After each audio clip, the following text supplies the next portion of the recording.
तो सत्ता में सबसे पहले बात करते हैं इच्छाधारी मीडिया की, जो अपनी हर अनैतिक इच्छा को खबर बनाकर पेश कर देता है, फिर चाहे इसके लिए कितना ही सेलेक्टिव होना पड़े, पक्षपात करना पड़े, एजेंडा चलाना पड़े, कुछ भी करना पड़े। इच्छाधारी मीडिया अपनी इच्छा पूरी करके रहता है और इसके पतन के बावजूद पत्रकारिता का रक्षक होने का वो डींगे भी मारता है। पिछले कई वर्षों से पूरी दुनिया देखती आ रही है कि खुद को दुनिया का प्रतिष्ठित, निष्पक्ष, बुलंद आवाज और प्रखर विचार वाला मीडिया संगठन समझने वाला बीबीसी बार बार एक्सपोज हो रहा है। बीबीसी अपनी एक डॉक्यूमेंट्री को लेकर विवादों के कटघरे में है, लेकिन इससे भी बड़ी बात यह है कि हमेशा भारत विरोधी कैंपेन चलाने वाला बीबीसी इस बार अपने ही घर ब्रिटेन में घिर गया है। बीबीसी की इस नई डॉक्यूमेंट्री का नाम है the Shamima Begum story. BBC ने 90 मिनट की यह डॉक्यूमेंट्री जारी की है। ब्रिटिश नागरिक रह चुकी शमीमा बेगम के जीवन पर यह डॉक्यूमेंट्री है। शमीमा बेगम के आईएसआईएस के आतंकी होने का दावा है। शमीमा बेगम आईएसआईएस की जिहादी दुल्हन के नाम से कुख्यात हैं। डॉक्यूमेंट्री में शमीमा बेगम का महिमा मंडन करने का आरोप लगाया गया है। कई मीडिया रिपोर्ट्स के अनुसार डॉक्यूमेंट्री बीबीसी के 10 भाग के podcast I am not a monster के बाद आई है और इसमें आतंकवाद पर बीबीसी का मीठा मीठा एजेंडा एक्सपोज हो गया है।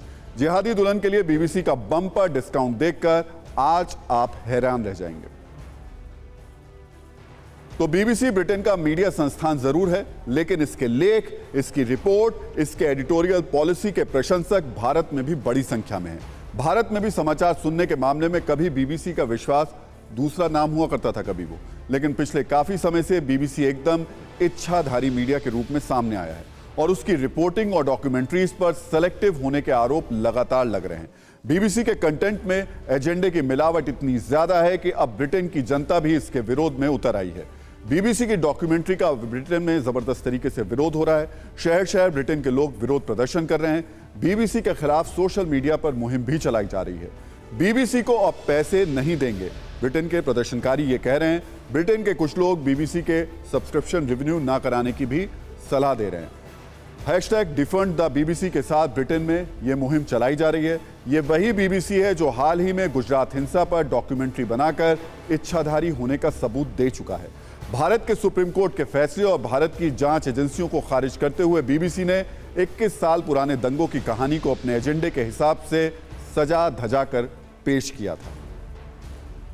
अब आपके मन में उठ रहा होगा ये सवाल कि कौन है शमीमा बेगम, जिसका चरित्र चित्रण करने से बीबीसी ब्रिटेन की सरकार और ब्रिटेन की जनता की नजरों में विलेन बन गया, जिसकी फंडिंग की बदौलत बीबीसी अपनी सेलेक्टिव इच्छा के अनुसार फुफकार मारता रहता है। शमीमा बेगम का जन्म ब्रिटेन में हुआ था। शमीमा बेगम के माता पिता बांग्लादेशी मूल के हैं। साल 2015 तक शमीमा बेगम ब्रिटेन में रही थी। 2015 में ब्रिटेन से भागकर वो सीरिया भाग चली गई। सीरिया पहुंचने के बाद आईएस के आतंकी से उसने शादी की।